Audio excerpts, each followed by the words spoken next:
భూమికి రెక్కలు.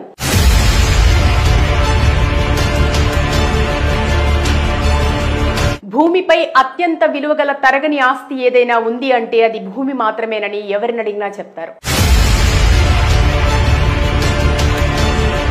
అందుకే పెద్దలు అప్పో సొప్పో చేసి గజం జాగా అయినా కొనుక్కోమంటారు. ఎందుకంటే ప్రస్తుతం పెరుగుతున్న వ్యాపార పారిశ్రామిక యుగంలో రోజు రోజుకి భూమి రేట్లు అమాంతం పెరుగుతూనే ఉన్నాయి. ఏ మారుమూల ప్రాంతంలో చూసినా లక్షల్లో భూమి రేట్లు పలుకుతున్నాయి. పోయిన ఏడాది కోకాపేటలో 1 ఎకరం మార్కెట్ ధర ప్రకారం 100 కోట్లు పలికిన విషయం అందరం చూసాం. ఈ నేపథ్యంలో తెలంగాణలో ఏర్పడిన కొత్త కాంగ్రెస్ సర్కార్ కూడా రాష్ట్ర వ్యాప్తంగా ఉన్న భూమి రేట్లని త్వరలో పెంచనున్నారు. ఇప్పటికే గత ప్రభుత్వం చేసిన 6.5 లక్షల కోట్ల పైగా అప్పుల మూలాన రోజు వచ్చే రాష్ట్ర ఆదాయం అప్పుల వడ్డీలకే కట్టడం సరిపోతుంది. దీంతో రాష్ట్రాన్ని నడపడానికి కొత్త ఆదాయ మార్గాలు అన్వేషిస్తూ సీఎం రేవంత్ రెడ్డి రాష్ట్ర రెవెన్యూ, రిజిస్ట్రేషన్ అండ్ స్టాంపుల శాఖపై దృష్టి పెడుతూ ప్రస్తుతం కొనసాగుతున్న భూముల రేట్లకి కొత్త ధరలు ప్రకటించనున్నారు. మామూలుగా